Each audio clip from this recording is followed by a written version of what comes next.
Halo, selamat malam. Halo. Boleh di-unmute dulu yuk. Mau kenalan dulu nih. Kayaknya udah berapa nih partisipannya nih? Aku mau lihat nih.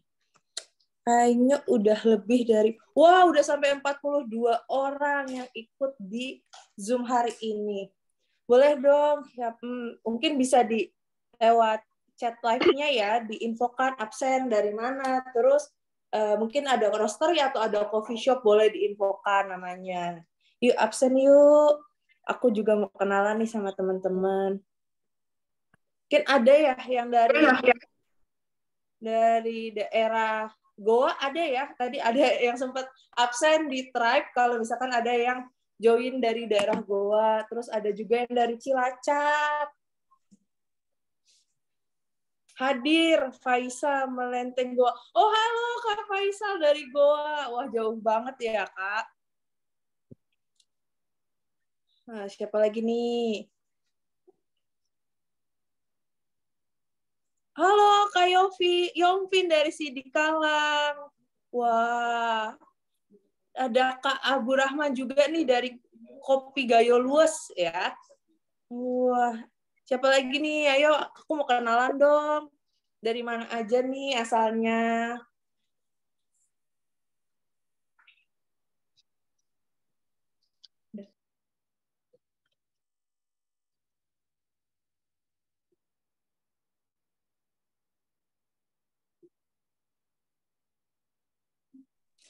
Oke.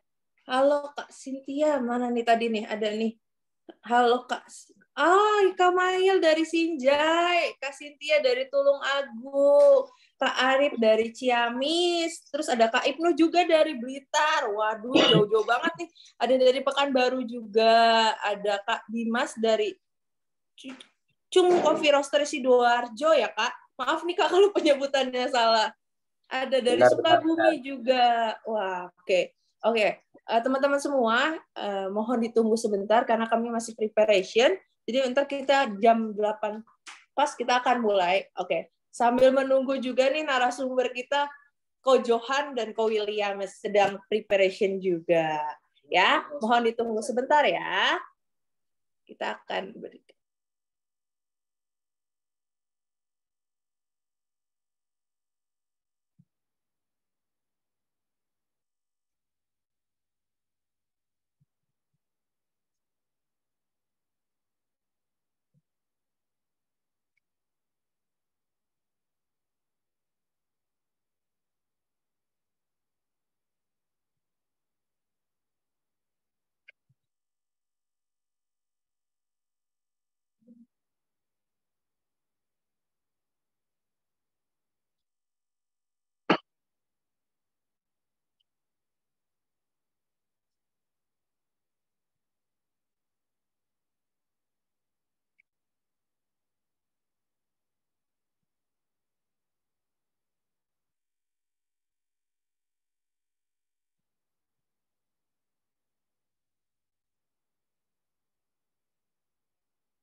Oke, absen-absen lagi ya. Tadi ada, oke. Tadi ada Kak Anton dari Liwa, Lampung Barat. Terus terus ada Kak Indra juga dari Lembang ya. Halo, salam kenal. Saya Andre dari Sidikalang. Wah, it's okay Kak Andre. Nggak apa-apa, kita nanti belajar bareng-bareng. Kita belajar bersama-sama sama Ko Johan, sama Ko William juga ya. Apa? Oh iya, suara saya kedengaran nggak ya? Apakah suara saya cukup jelas? Jelas. Oke. Aman. Aman ya? Siapa host?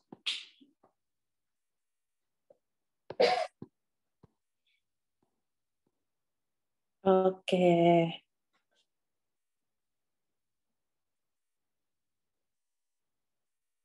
Ada dari Sulawesi Selatan juga. Wah, hari ini dari jauh-jauh banget nih ya.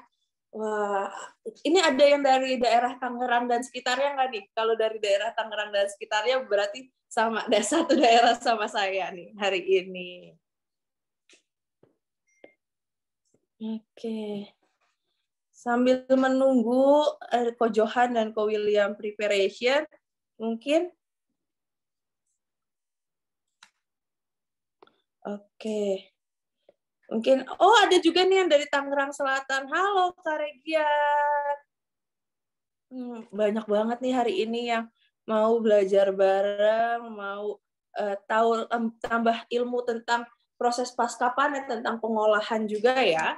Wah, dari Kendal hadir. Halo, Kak.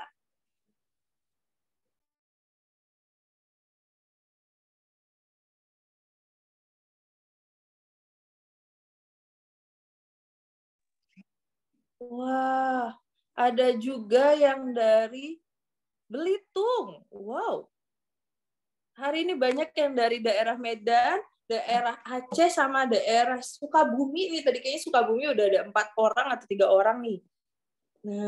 Nah, kalau udah kenal-kenalan dari daerah asalnya, kalau memang punya coffee shop atau punya roastery atau punya koperasi petani kopi, boleh juga dong di-share dong di kolom chatnya nih. Biar saling kenal, biar saling tahu juga nih. Biar siapa tahu nanti kalau misalkan lagi ke daerah Gayo, daerah Aceh nih, oh saya mau ke tempatnya petani ini nih atau koperasi ini nih gitu. Yuk, boleh yuk di-share. Nanti ini bakal ada recordingnya nggak? Ada, tenang, ada. Kita selain recordingnya juga, nanti kita juga akan ada live di YouTube juga ya, jadi nanti bisa di rewatch lagi gitu ya teman-teman.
Oke, selamat malam teman-teman semua.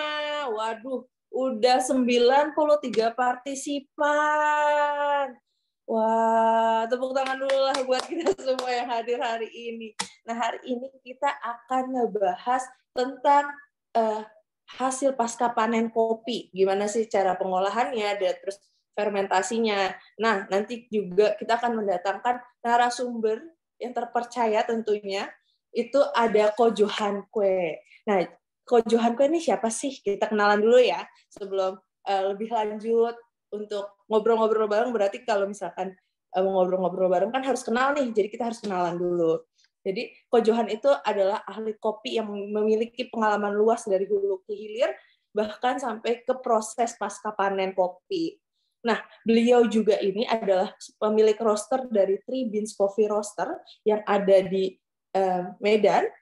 Terus beliau juga quality manager untuk Simalem Specialty Coffee. Siapa nih yang tahu tentang Simalem Specialty Coffee?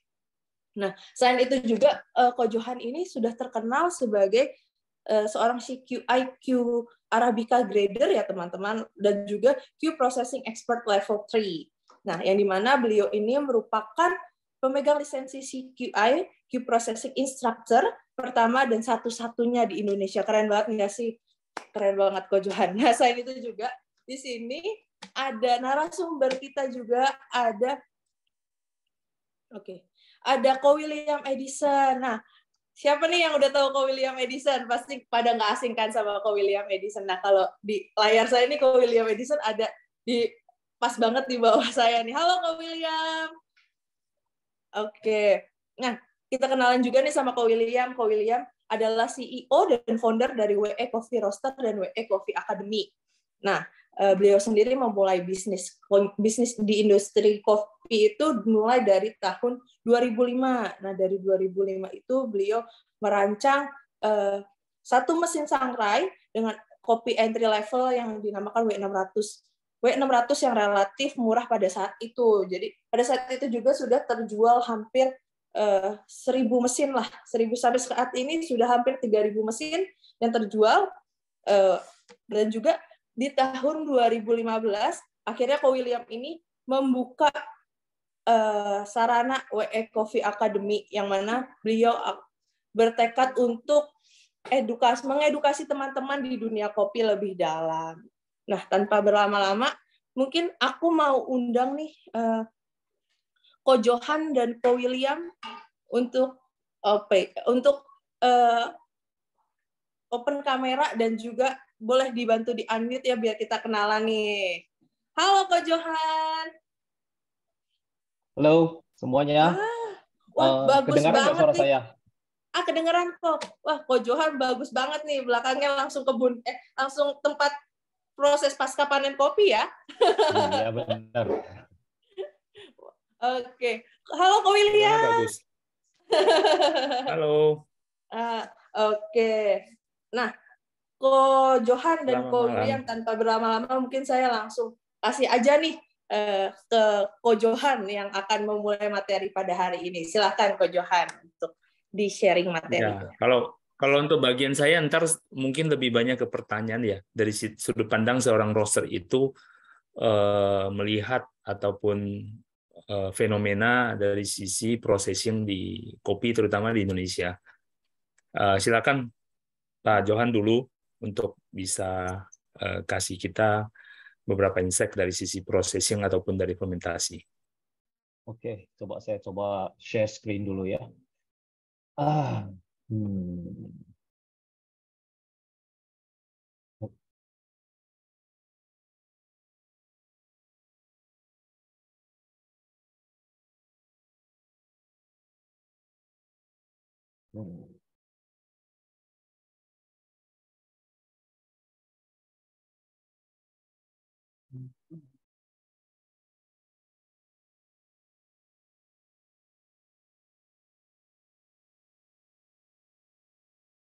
Saya orangnya rada gaptek, jadi harus agak bersabar kalau saya udah ini.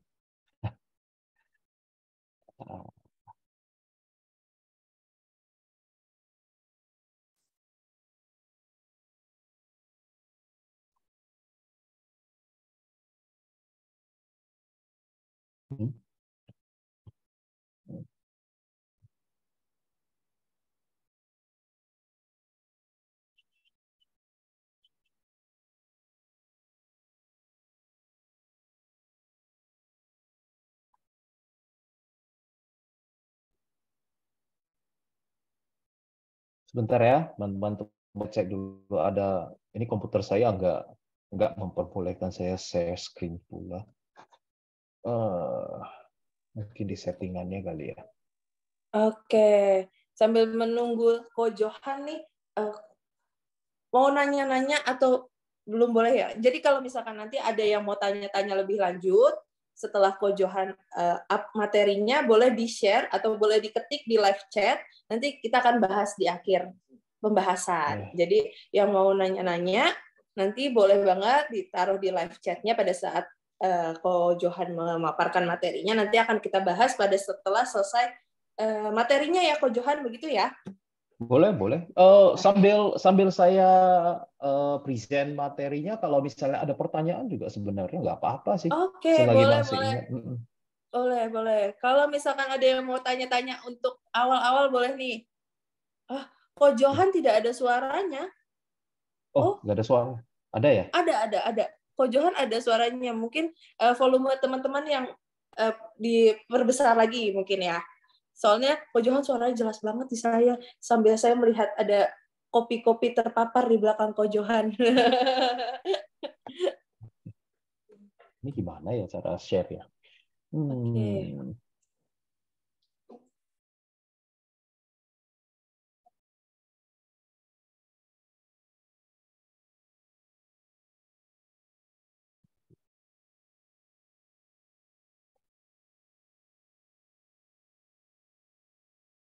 Oke, ya. Sepertinya sudah bisa.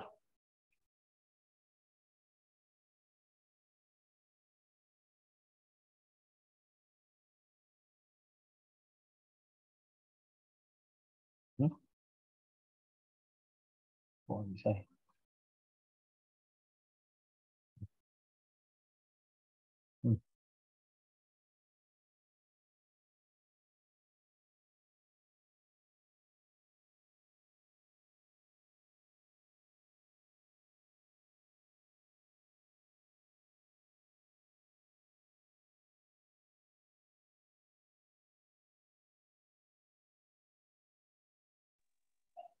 Wah, ini sambil menunggu Ko Johan, ternyata bertambah banyak nih Ko Johan. Partisipasinya malam ini ada 103 orang.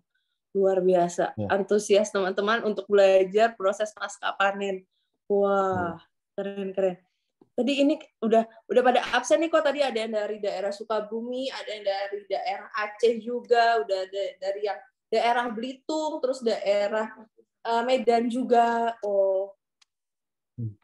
Jadi teman-teman ini dari Nusantara nih, dari Indonesia nih, dari ujung ke ujung ada nih lengkap. Oh, sudah ada yang memberikan pertanyaan nih. Coba ya, saya share. Gimana ya cara share screen-nya kok nggak bisa ya? Oke, cara share screen. Cara share screen-nya mungkin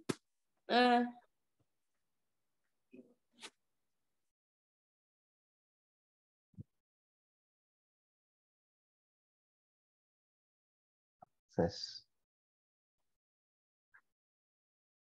sebentar ya. Oke.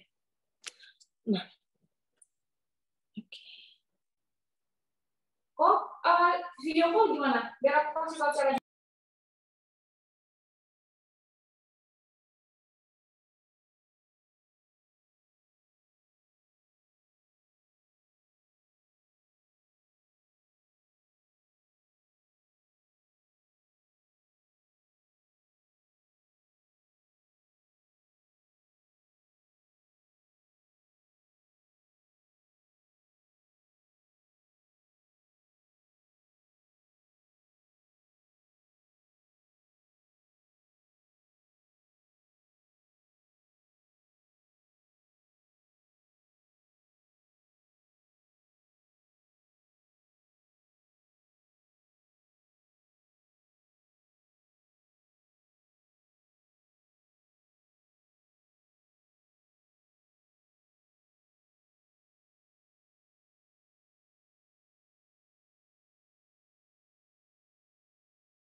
Halo, maaf teman-teman. Rupanya tadi harus grant access ke Zoom saya. Komputer saya tadi lock. Oke, kelihatan nggak yang saya share ke screen?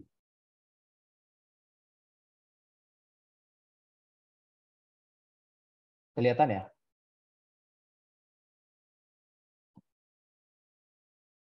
Halo? Oke, semuanya?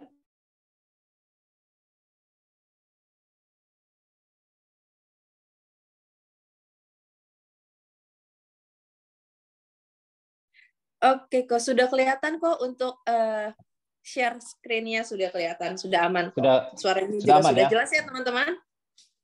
Oke, alright. Pertama-tama saya minta maaf atas keterlambatannya. Saya nggak ini agak tag kalau udah kelas-kelas online atau webinar begitu ya.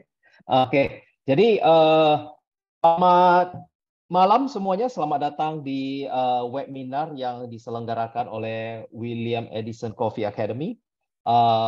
Saya diminta oleh Ko William untuk mencoba berdiskusi dan berbagi sedikit pengetahuan dan pengalaman saya di proses pasca panen kopi dan titik fokus di unit operasi fermentasi.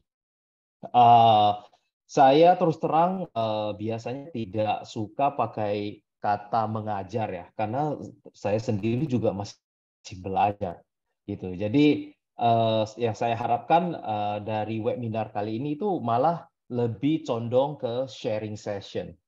Saya akan mencoba berbagi pengalaman saya di proses pasca panen kopi dan sedikit pengetahuan saya dengan teman-teman. Dan teman-teman, please feel free untuk berbagi pengalaman dan juga mungkin apa yang biasanya teman-teman ketahui di topik-topik yang akan kita bahas. Jadi tadi sudah diberikan sedikit pengenalan mengenai diri saya.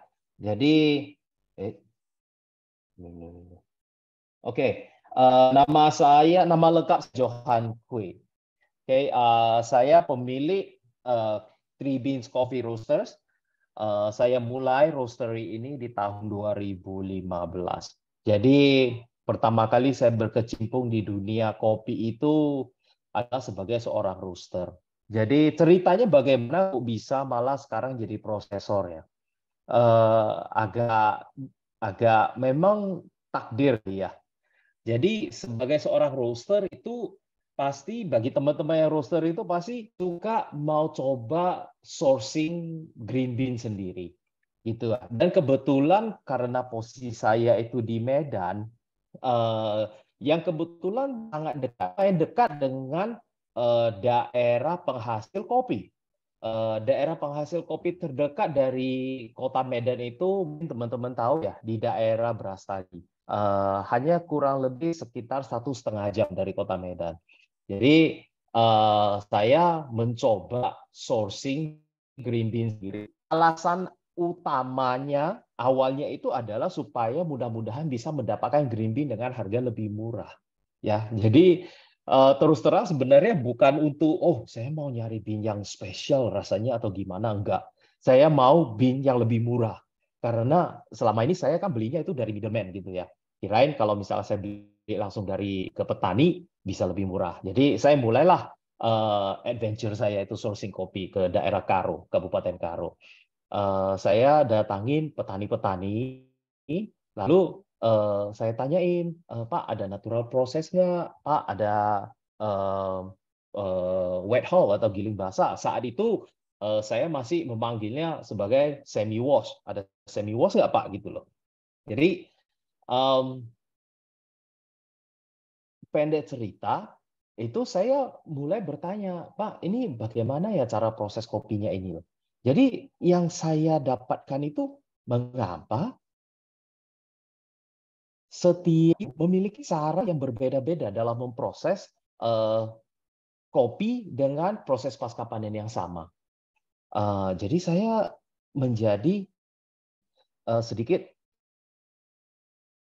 curious ini yang jadi sebenarnya itu yang benar itu yang mana ya? Kenapa produsernya ini katanya cara buat natural itu begini A B C D, sedangkan produser yang lain itu bilangnya itu sebenarnya A C B D misalnya. Yang mana? Saya mulailah mencari-cari ya seperti layaknya banyak teman-teman juga mungkin ya saya pertama ya nyarinya di YouTube, di Instagram. Tetapi tidak lama saya juga merasa loh, jadi sebenarnya yang saya nonton di YouTube itu benar nggak sih? Gitu. Jadi saya mulai mencari sampai saya menjumpai Coffee Quality Institute. Karena saat itu kan saya sudah ngambil Q grader gitu. Jadi CQI itu barusan launching program yang namanya Q Processing 2017 atau 18 itu kalau nggak salah. Jadi saya menjadi murid dah. Saya join kelas tersebut. Waktu itu belum ada yang tahu mengenai program ini karena memang program ini adalah program yang sangat baru. Saya orang Indonesia pertama. Jadi saya harus terbang ke Cina untuk mengambil ini dengan Dr. Mario Fernandez. Saat itu beliau menjabat sebagai direktur program Q Processing-nya Coffee Quality Institute. Jadi saya dapatkan setelah itu saya membawa masuk program ini masuk ke Indonesia. Pertama kali kita lakukan kelas ini di tahun 2018 kalau nggak salah. Itu di Sumatera, di Simalungun. Oke. Jadi saya teruskan studi saya itu sampai ke level 3, yang dimana itu merupakan level tertinggi program Q Processing dari CQI. Setelah itu saya apply, saya mendaftar, mencoba apply menjadi instruktur yang diterima, akhirnya resmi menjadi instruktur itu mulai tahun 2019. Oke, saya juga seorang CQI lecturer. Dan proyek terakhir saya dengan SCA, Specialty Coffee Association, itu adalah menjadi salah satu kontributor di buku white paper SCA, The Value of Specialty Coffee Cupper. Jadi buku yang saya tampilkan di slide ini bisa teman-teman download dari website SCA. Ya, saya merasa senang bisa berbagi sedikit pengetahuan saya dengan SCA dalam menyusun white paper ini. Oke, jadi bagi teman-teman yang mau download, silakan di-download. Menurut saya bagus isinya, ya, isinya ini bagus. Jadi ini kita menilai atau mendiskusikan sisi yang mungkin sedikit berbeda dengan yang mungkin teman-teman ketahui selama ini, yaitu mengenai cupping. Tapi kita lebih mendiskusi dari sisi cuppernya, bukan dari sisi cupping tekniknya. Gitu.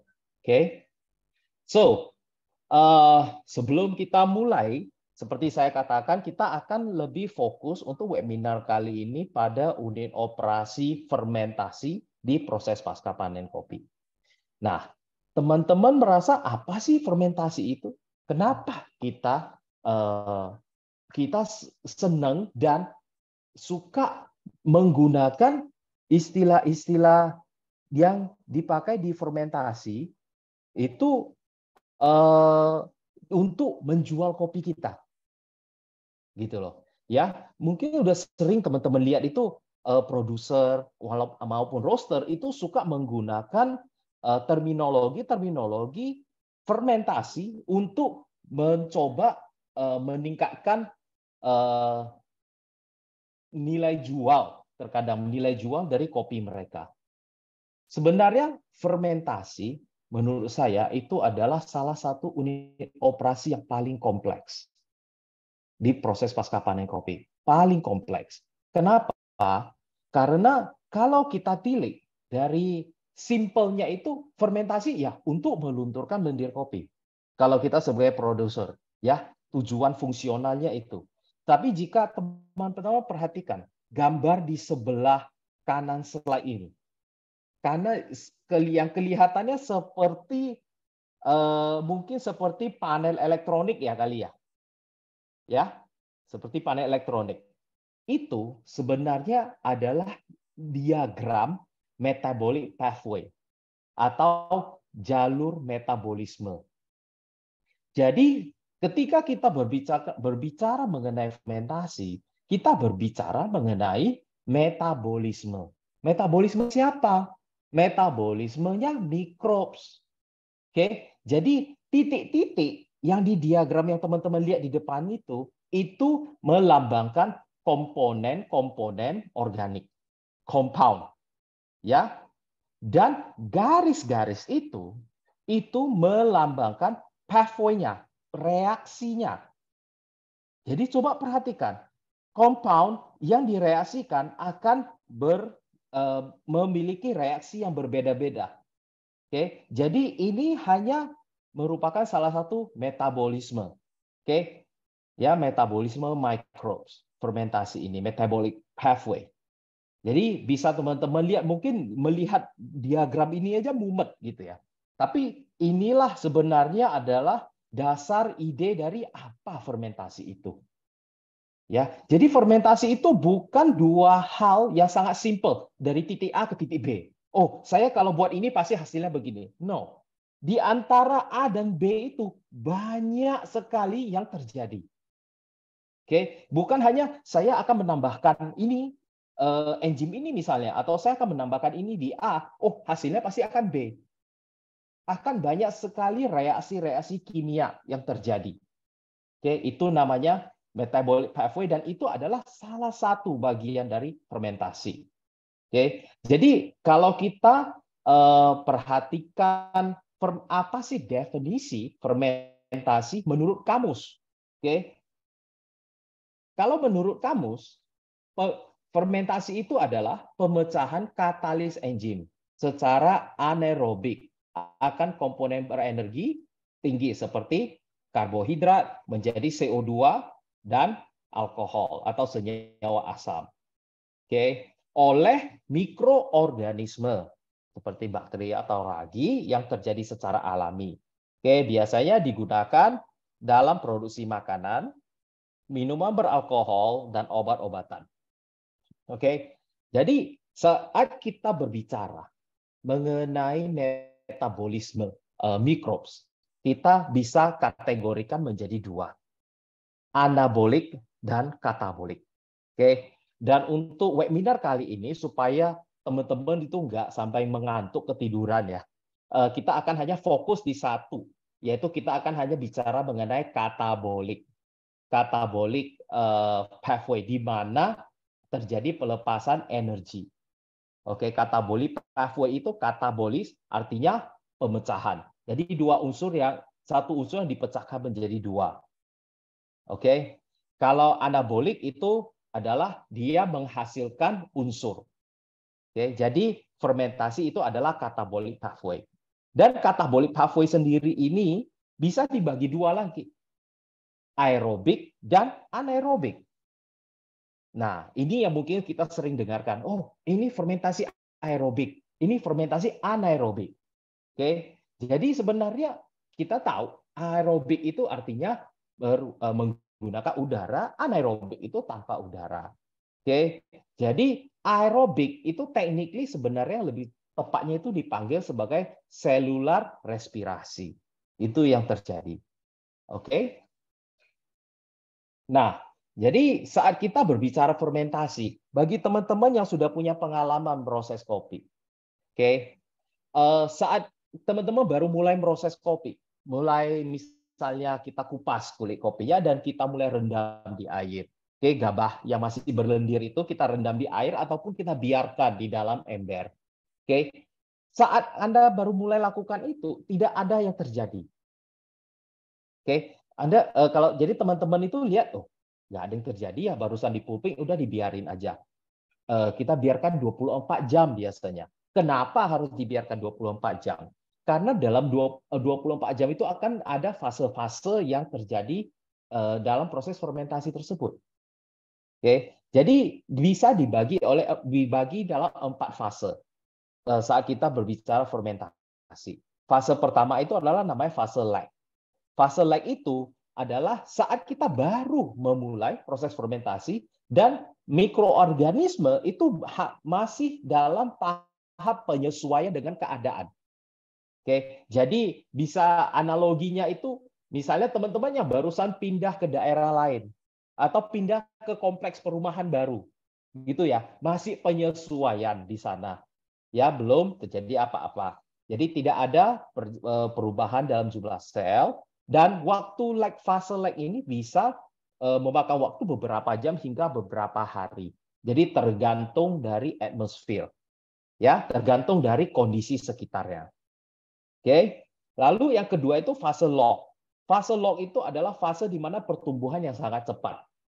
Nah, ini biasanya bisa kita lihat dengan kasat mata.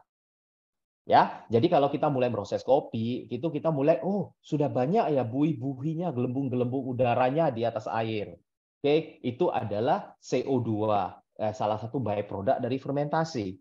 Oke, kita melihat adanya aktivitas-aktivitas tersebut. Oke, itu adalah fase log.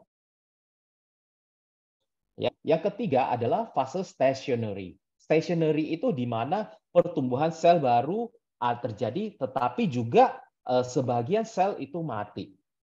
Oke, jadi beberapa faktor yang mempengaruhi pertumbuhan itu pertama adalah ketersediaan makanan. Makanan dalam arti karbohidrat atau gula, atau yang lebih spesifikly adalah glukosa. Ya, jadi selama ada glukosa, mikroorganisme itu akan punya makanan. Ya, kedua keterbatasan ruang. Ya, seberapa besar. Itu akan mempengaruhi ke temperatur, akan mempengaruhi terhadap eksposur terhadap udara dan sebagainya. Lalu yang terakhir adalah fase death atau fase mati, di mana sel mikroorganisme itu banyak yang mati. Oke, lebih banyak yang mati daripada yang regenerasi. Nah, kenapa kita perlu mengetahui keempat fase tersebut? Oke, salah satunya adalah supaya meminimalkan resiko terjadinya cacat pada cita rasa. Ya, jadi sering mungkin teman-teman mendengar istilah namanya overferment. Ya, overferment itu apa sih? Itu overferment itu apa? Oke, jadi kita harus tahu saat kita fermentasi apa tujuan kita. Dan setelah kita menentukan tujuan kita, itu kita bisa menentukan aktor mana yang mau kita pakai. Dan aktor di sini adalah mikroorganisme. Oke, mikroorganisme apa yang mau kita fokuskan pada saat kita lakukan proses fermentasi ini. Jadi ini bisa kita observasi, salah satu caranya dengan menggunakan mikroskop. Oke, untuk menentukan fase-fase ini. Jadi misalnya teman-teman tidak mau menghasilkan kopi yang bercita rasa seperti cuka, di mana memiliki kadar asam asetat yang sangat tinggi.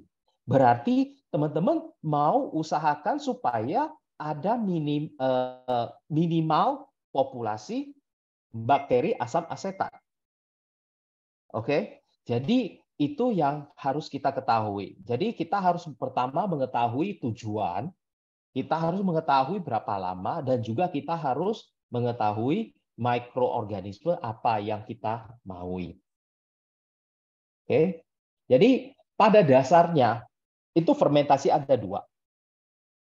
Yang pertama itu namanya fermentasi alami atau fermentasi spontan.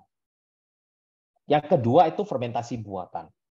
Oke, jadi fermentasi alami atau spontan itu adalah di saat fermentasi itu terjadi tanpa campur tangan manusia. Oke, jadi contohnya seperti misalnya kalau teman-teman membiarkan segelas sari jeruk atau orange juice dibiarkan di meja. Setelah beberapa hari itu akan menjadi basi. Kenapa bisa basi? Karena telah terfermentasi oleh mikroorganisme. Kemungkinan mikroorganisme yang tidak kita desire atau tidak kita sukai yang terfermentasi. Oke, sehingga itu menjadi basi. Oke. Akan tetapi fermentasi buatan itu adalah di saat ada campur tangan manusia. Jadi misalnya teman-teman membiarkan jus, misalnya jus anggur. Oke, jika kalau jus anggur kita biarkan di gelas, letakkan di meja ruang tamu, setelah beberapa hari jadi basi, ya, kayak cuka jadinya. Itu udah nggak nikmat diminum. Akan tetapi dengan campur tangan manusia, kita mengontrol kondisi sehingga kita bisa mengatur fermentasi apa yang kita mau untuk menghasilkan produk tertentu. Jadi jus anggur tersebut bisa kita buat menjadi wine misalnya. Oke, pembuatan wine dengan menggunakan teknik fermentasi mikroorganisme tertentu, ya.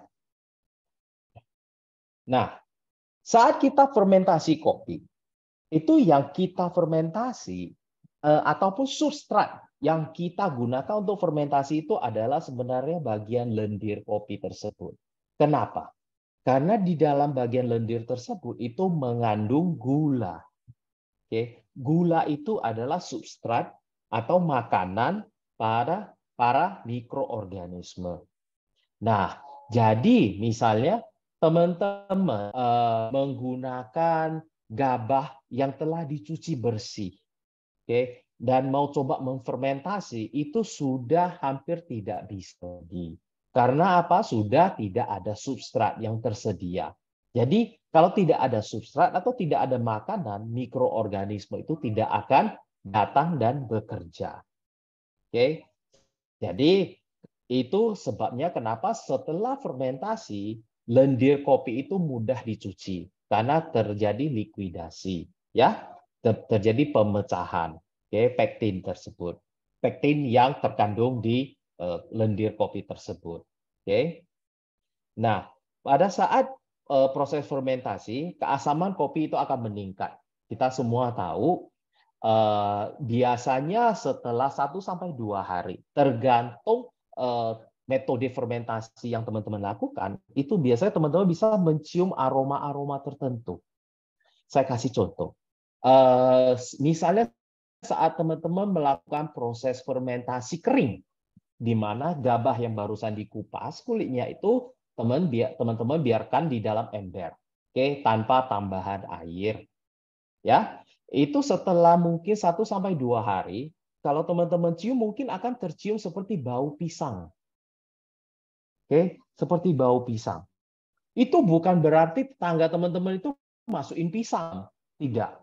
Tapi yang terjadi itu adalah salah satu byproduct dari hasil fermentasi tersebut, yaitu ester. Jadi salah satu aroma volatil yang dihasilkan fermentasi itu namanya ester. Oke, ester, dan ester yang membuat aroma atau menghasilkan aroma pisang tersebut itu namanya isoamil asetat. Oke, itu akan terjadi hampir pada setiap fermentasi kopi, terutama fermentasi kering. Oke, akan tetapi misalnya teman-teman setelah cium itu bukan berarti ini saya mencium bau pisang nih di fermentasi. Wah, ini kopinya pasti rasa pisang. No, tidak. Karena seiring dropnya pH di fermentasi, ester tersebut atau volatile compound tersebut itu akan hilang. Jadi jika teman-teman biarkan itu, ini udah bau pisang nih. Coba saya lanjutkan deh, saya fermentasi 3 hari lagi biar bau pisangnya tambah kenceng. Enggak. Yang ianya ntar setelah 3 hari itu baunya kayak cuka. Oke, itu malah bisa baunya kayak aseton, seperti pembersih kuku. Ya, pembersih cat kuku itu loh. Oke, itu salah satu tanda sudah over fermentation, dan juga microbes yang menghasilkannya itu sudah adalah microbes yang tidak baik. Ya, jadi volatile compound itu bisa hilang seiring dropnya pH. Oke. Nah, tujuan fermentasi di proses pasca panen itu bisa dibagi 2. Jadi kalau dulu ya, kita cerita mungkin sekitar 20 tahun yang lalu, 30 tahun yang lalu. Para produser kopi atau petani kopi itu melakukan fermentasi, walaupun mungkin mereka juga tidak sadar yang mereka lakukan itu adalah sebenarnya proses fermentasi, tapi yang mereka lakukan itu tujuannya untuk melunturkan lendir di kopi. Jadi kalau misalnya ditanya, ya kalau nggak digituin, nggak bisa dicuci, susah dicuci kopinya, katanya. harus digituin. Nah, 1 hari, entar besok baru gampang dicuci lendir kopinya. Ya, itu tujuan fungsional dari fermentasi. Ya, untuk memecah pektin yang ada di lendir kopi tersebut. Oke. Yang kedua itu tujuan intrinsik. Nah, tujuan intrinsik inilah yang banyak kita lakukan, terutama oleh produser kopi specialty. Kita mencoba menggunakan kesempatan ini, kesempatan 24 jam ini untuk menghasilkan cita rasa tertentu pada kopi. Ya, jadi tujuan produser kopi specialty misalnya melakukan proses fermentasi itu bukan hanya sekedar untuk melunturkan lendir kopi, tetapi dia akan coba menghasilkan cita rasa yang maybe unik, ya, yang berbeda dengan punya tetangga misalnya. Nah, ada beberapa hal yang tentunya bisa dilakukan untuk itu, ya. Mungkin saya akan melakukan teknik fermentasi basah. Saya mau gunakan teknik fermentasi dengan temperatur yang sangat tinggi misalnya. Semua itu akan berdampak pada hasil fermentasi dan juga cita rasa kopi tersebut. Oke. Nah, salah satu hal yang mungkin sering dilakukan itu adalah inokulasi. Ya, jadi mungkin teman-teman sudah banyak melihat yang namanya, yeast. Ini kopi saya pakai yeast loh, katanya. Wah, yeast natural namanya, atau yeast wash dan sebagainya. Nah, satu hal yang mau saya tekankan di sini, yeast itu bukan silver bullet. Artinya yeast itu bukan magic wand, ya. Itu bukan magic, bukan hanya karena saya pakai yeast itu kopi saya itu bakal enak sekali rasanya. Oke? Ya. Jadi yeast itu hanya adalah tools atau alat yang bisa membantu dalam proses fermentasi itu. Nah, membantu dari sisi apa? Pertama, membantu dari sisi mempercepat pelunturan lendir kopi. Nah, pada saat yang sama juga dengan strain yeast tertentu bisa menghasilkan cita rasa yang unik. Nah, saat kita lakukan inokulasi, kita ada 2 cara, bisa dibagi 2 cara yang paling umum. Cara pertama itu adalah menggunakan yeast yang diproduksi secara komersil. Salah satunya adalah Lal Cafe. Ya, produk Lal Cafe. Jadi bisa teman-teman tambahkan ke proses pasca panen kopi. Yang kedua itu adalah dengan kultivasi mikroorganisme lokal. Ya, salah satu caranya bagaimana? Menggunakan misalnya bagian-bagian kopi yang masih memiliki substrat tertentu dan mencoba untuk mengkultivasi lokal mikroflora di daerah sana. Nah, ini juga sering kadang diberi nama mosto. Saya pakai mosto di kopi saya katanya. Ya, jadi ini beberapa penamaan. Ada yang namanya mosto, ada yang mungkin kalau produser yang lebih kreatif bisa memberikan nama yang lebih keren lagi. Ya, nggak salah sih. Yang penting kan bisa menambah nilai jual ya, gitu loh. Nah, jadi ada beberapa cara bagaimana kita bisa mengkultivasi mikroorganisme lokal. Oke. Nah, ini volatile compound yang tadi barusan saya katakan itu. Oke, jadi melalui proses fermentasi, mikroorganisme akan menghasilkan komponen aromatik. Oke, yang sering disebut volatil. Volatil itu adalah elemen kimia dan komponen yang mudah menguap. Itulah yang kita cium. Oke, bukan hanya saat proses fermentasi. Mungkin saat kita menyicipi kopi, saat kita melakukan cupping, yang kita hirup itu adalah volatil. Oke, volatil. Jadi kalau bagi teman-teman yang sering cupping, setelah kita break, itu loh, ampas kopi yang mengapung. Oke, dan kita biarkan, dan kita coba mencium lagi, biasanya volatilnya itu sudah banyak yang hilang. Baunya itu sudah tidak sekencang saat kita break keras tersebut. Jadi sama dengan proses pasca panen. Oke, akan tetapi tidak semua volatil memiliki aroma. Oke, akan tetapi volatil yang memiliki aroma akan berkontribusi juga terhadap kopi tersebut.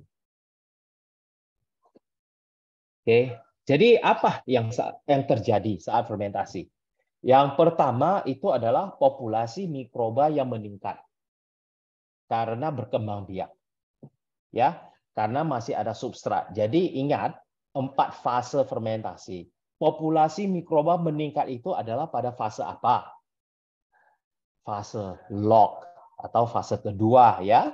Oke. Lalu gula di lendir dikonsumsi oleh mikroorganisme. Oke, itulah makanan mikroorganisme tersebut atau sering kita namakan substratnya. Ya. Lalu yang dihasilkan adalah asam laktat, ya, lactic acid, ya, lactic. Nah, kalau di produser sering suka pakai kata lactic. Asam cuka, acetic acid, asam asetat, dan etanol. Oke, etanol, alkohol, ya. pH turun dari 5,5 ke 3,5. Ya, jadi bagi teman-teman yang pernah pakai pH meter untuk mengukur saat proses fermentasi di processing itu bisa melihat setelah 1 hari dari mulai 5,5 mungkin sudah akan drop ke sekitar 4. Dan jika teman-teman biarkan terus akan terus drop. Sangat tidak dianjurkan untuk drop di bawah 3,8. Kecuali memang teman-teman itu punya tujuan tertentu. Oke, suhu kopi meningkat. Jadi saat fermentasi, seperti saya katakan, ini adalah proses katabolis. Oke, katabolis. Jadi terjadi pelepasan energi. Pelepasan energi. Salah satu pelepasan energinya itu dalam bentuk panas. Ya. Lalu sel pengikat lendir di kulit gabah hancur. Itulah kenapa setelah fermentasi gabah itu lebih mudah dicuci. Nah, beberapa variabel yang dapat kita kontrol saat kita fermentasi. Itu pertama adalah mikroba di dinding wadah fermentasi. Selalu disarankan apapun wadah yang kita pakai itu relatif bersih. Ya, tidak perlu steril kalau untuk kopi. Walaupun misalnya untuk industri lain, misalnya industri wine itu lebih disarankan itu kalau bisa steril ya. Tapi kalau di kopi ya tidak perlu sampai steril, tetapi paling tidak bersih. Ember yang dipakai misalnya atau bak fermentasi diusahakan bersih. Oke, kita juga bisa melakukan menggunakan mikroba dari proses fermentasi sebelumnya. Oke, ini bahasa Inggrisnya namanya backsloping. Oke, ataupun bisa menggunakan yang namanya mosto yang saya katakan tadi. Ya, ada tidaknya penggunaan air saat fermentasi. Nah, bagi teman-teman yang mau melakukan submerged fermentation atau anaerobic fermentation, bisa direndam dalam air. Oke, akan memakan waktu sedikit lebih lama, tapi cita rasa yang dihasilkan akan sedikit berbeda dengan jika teman-teman tidak merendam gabah tersebut dalam air. Ya, kualitas air juga sangat menentukan. Selalu gunakan air bersih. Jangan gunakan air kotor untuk fermentasi karena air kotor beresiko memiliki mikroorganisme tidak baik yang mungkin tidak kita maui yang bisa berdampak pada cita rasa. Oke, suhu. Saat kita fermentasi jika di cuaca panas dan kita lakukan di luar ruangan itu akan sangat cepat sekali. Oke, jika kita lakukan dalam ruangan, dalam suhu yang rendah itu akan lebih lambat. Secara garis besar, lebih dianjurkan lakukan fermentasi sedikit lebih lambat dengan suhu yang sedikit lebih rendah. Oke. Ada tidaknya O2. Nah, ini yang mungkin sering produser lakukan. Ini anaerobik natural katanya.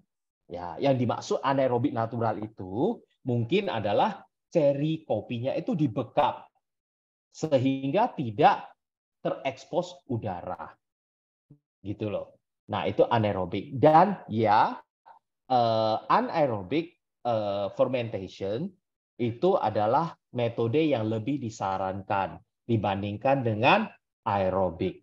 Oke, untuk meminimalkan resiko. Ya, titik akhir proses fermentasi. Nah, mau fermentasi berapa lama? 24 jam kah? 48 jam kah? 100 jam kah? Itu boleh akan menghasilkan cita rasa kopi yang berbeda. Jika dilakukan dengan benar, boleh nggak 300 jam? Boleh, tapi harus dilakukan dengan teknik yang benar. Oke. Lalu lamanya waktu perendaman setelah pencucian. Nah, dulu ini sempat menjadi suatu hot topic. Jadi di tahun sekitar 2017 dulu saya proses itu sedang hot-hotnya yang namanya canyon wash. Oke, double soak, double wash, ya. Itu adalah maksudnya kopi yang setelah dicuci itu direndam lagi. Nah, kenapa itu dilakukan? Satu hal yang pasti bukan itu adalah itu tidak akan merubah kopi Anda itu menjadi kopi Kenya. Kalau kopi Anda itu dari Preanger, ya tetap itu kopi Preanger. Bukan karena Anda double soak, lalu jadi kopi Preanger ini berubah jadi kopi Kenya. Tidak, ya. Tetapi beberapa hal yang mungkin bisa diekspektasi dari proses atau metode ini adalah menghasilkan cita rasa kopi yang lebih clean. Lebih clean. Akan tetapi jangan terlalu lama direndam. Karena hasilnya malah bisa berdampak negatif. Kopi tersebut bisa menjadi tidak berasa atau flat. Oke. Nah, itu adalah slide terakhir dari webinar ini. Karena saya diminta itu kalau bisa usahakan lecture-nya itu tidak lebih dari 1 jam supaya bisa memberikan kesempatan bagi teman-teman untuk bertanya. Oke, jadi Ko William, lecture-nya sudah sampai di sini. Kalau teman-teman ada pertanyaan, boleh kita buka Q&A kita saat ini.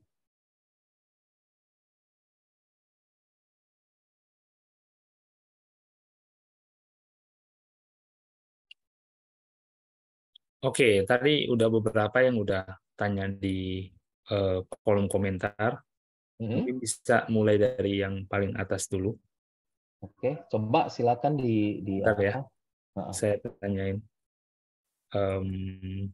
Ada bagaimana cara agar minim modal? Apakah alat pengukur Brix mandatori untuk parameter kesuksesan fermentasi? Ini dari Regien Ahmad. Ini Bapak, coba saya baca yang mana itu pertanyaannya ya. Yang di atas, ntar. Sudah. Bagaimana cara agar minim modal? Apakah alat pengukur Brix mandatori untuk parameter kesuksesan fermentasi? Tidak. Oke. Brix itu hanya alat pendukung. Oke. Brix ini biasanya kita gunakan untuk mencari keseragaman ataupun mencari ide kira-kira berapa dan apa potensi dari cherry tersebut. Tetapi Brix itu bukan penentu. Apakah perlu Brix? Tidak. Oke. Kalaupun misalnya mau, bila bisa dibeli dan harganya juga relatif murah. Tetapi Brix yang paling sering kita bawa-bawa itu apa? Mulut. Udah petik dimakan. Kalau terasa manis, ya udah berarti bagus Brix-nya tinggi. Nah, kita sudah ada itu bawaan Brix alami kita. Ya, lihat warna, tekstur, warnanya mesti merah, ya, merah, mungkin juga merah hampir ke ungu gitu ya. Teksturnya sudah lembut. Oh ya, sudah matang. Udah dites makan. Kalau manis ya bagus. Brix itu hanya alat pendukung. Oke?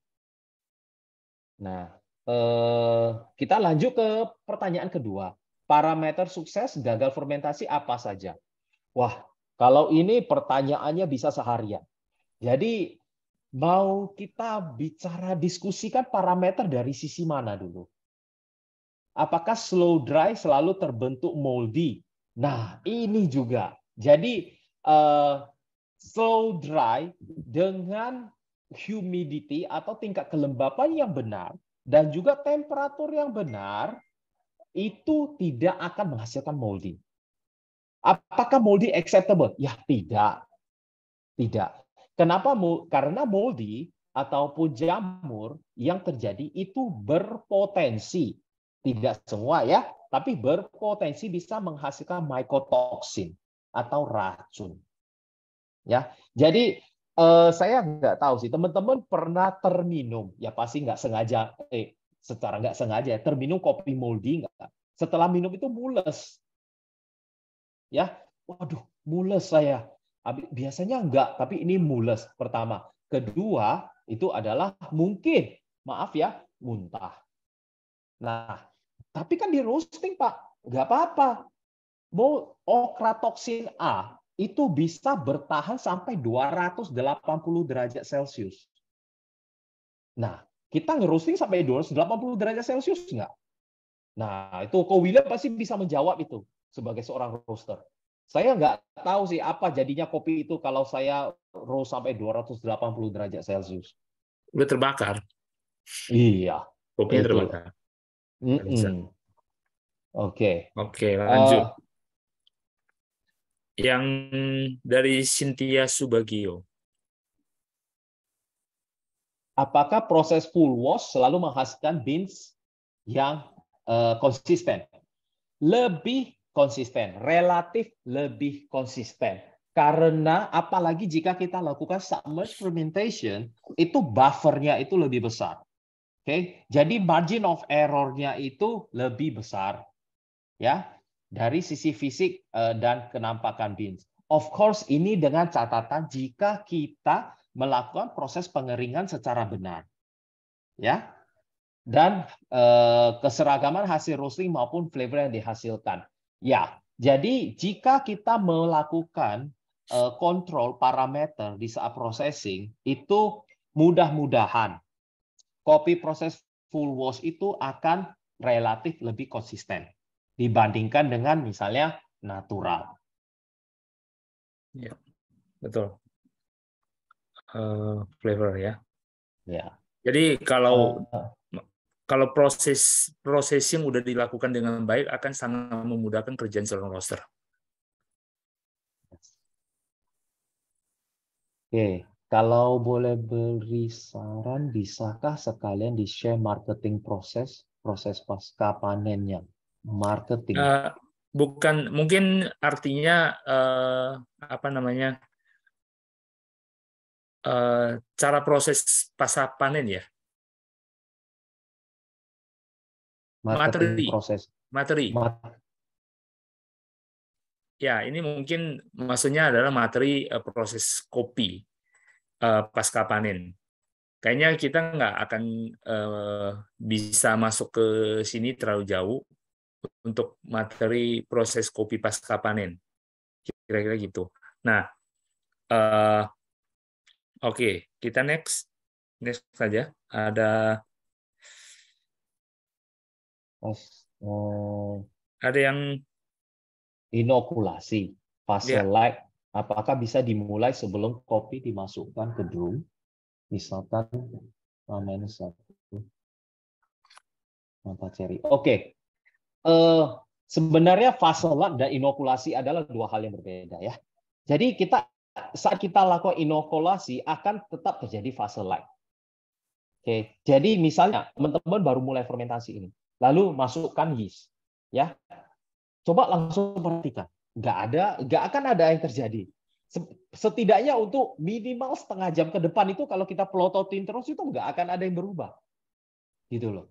Nah, setelah misalnya 6 jam, ya teman-teman mulai melihat, oh iya, mulai kelihatan itu gelembung-gelembung udaranya. Nah, itu sudah tanda-tanda sudah ada fase lock-nya. Nah, juga kedua misalkan preparasi H-1 proses inokulasi. Nah, saat kita proses starter culture, kita disarankan, terkecuali teman-teman mau menambahkan substrat. Jika tanpa penambahan substrat itu disarankan tidak lebih dari 30 menit setelah aktif. Oke, karena mikroorganisme tersebut itu akan mulai fase light, fase stationary, dan fase locknya, fase depth-nya itu akan cepat sekali karena minimalnya substrat. Nah, kecuali teman-teman mau masukkan substrat, tambahkan substrat, misalnya nambahkan gula, ya bisa diperpanjang, tapi buat apa? Gitu loh. What is the point? Kita mulai aktivasi starter sebelum 1 hari sebelum itu, tidak perlu. Ya, terkecuali yang teman-teman maksud itu adalah pembuatan backslopping, penggunaan substrat dari memang kopi tersebut, atau mengkultivasi mikroorganisme sekitar. Ya, itu biasanya bisa kita keep kurang lebih 24 jam, malah kadang-kadang sampai 36 jam. Oke? Ada acuan suhu yang direkomendasi, suhu fermentasi berarti ya. Jadi tergantung tujuan kita maunya kemana. Jika kita mau fokuskan di lactic acid bacteria, kita mau fokuskan di yeast, itu lebih disarankan suhu di bawah 40 derajat. Ya, suhu di bawah sekitar 30, 35 itu adalah lebih optimal. Tapi jika kita mau menghasilkan kopi yang memiliki cita rasa asam asetat yang sangat tinggi, itu bisa kita mainkan di suhu yang lebih tinggi. Jadi tidak ada, harus suhunya itu sekian sampai sekian. No. Sekarang kita maunya gitu loh. Jadi tergantung tujuan kita. Oke. Mengapa pH 3,8 dijadikan sebagai nilai akhir? Ya, kenapa 3,8? Boleh nggak di-push ke 3,6? Boleh, tetapi resiko. Jadi pH 3,6 itu ibaratnya Anda berdiri di mana? Oke. Kalau ketiup angin agak kenceng, jatuh. Nah, kenapa 3,6 ataupun 3,8? Karena pada pH yang terlalu rendah akan terjadi mutation beberapa mikroorganisme. Oke, pH akan menjadi terlalu acidic buat yeast kita, sehingga yeast kita akan mulai mati.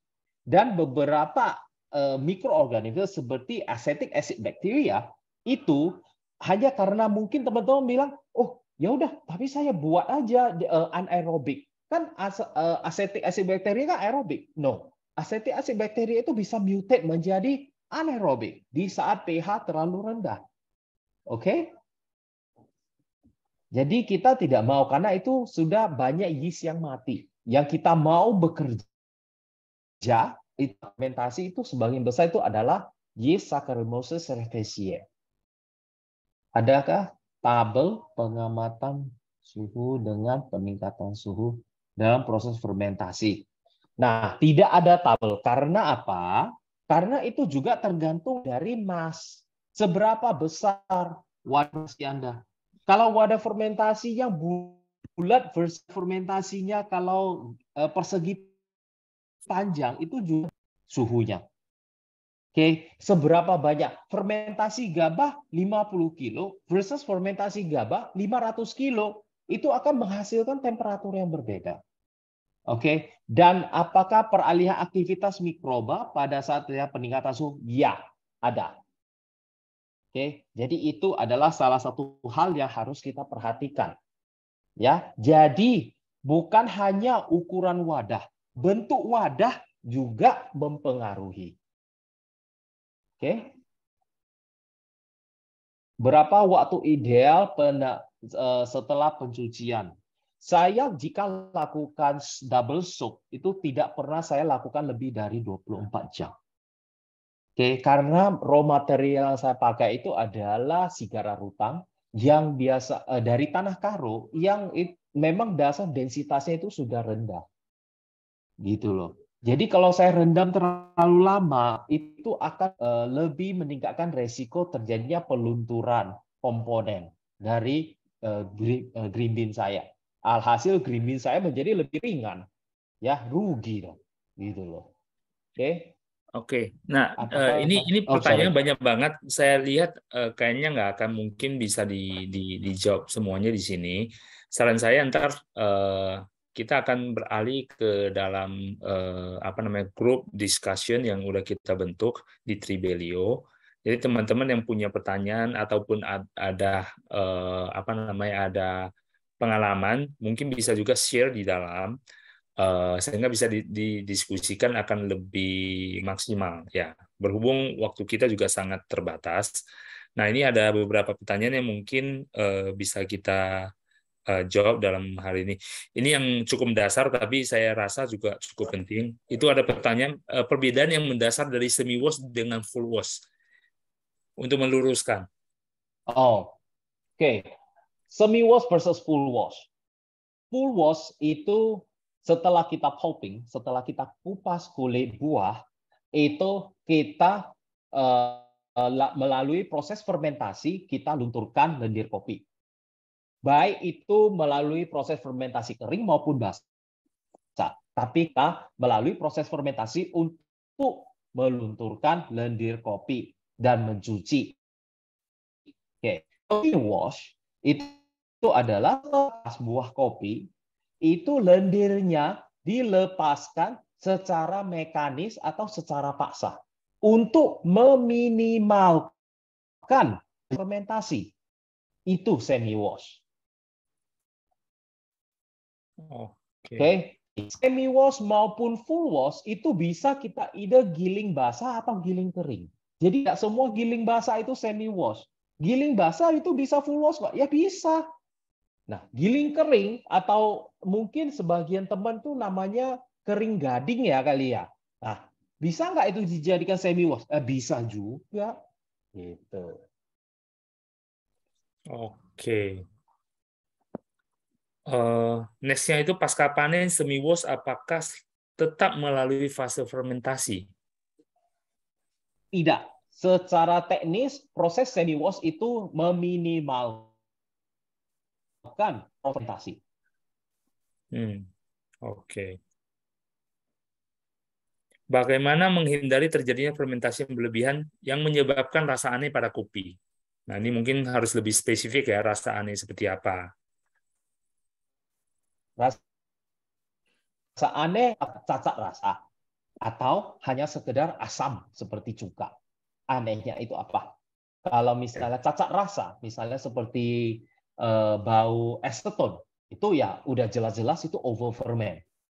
Itu sudah defect atau di cupping. Gitu. Jadi tergantung dulu rasa anehnya gimana, dan pastinya apapun caranya itu harus tetap dimonitor.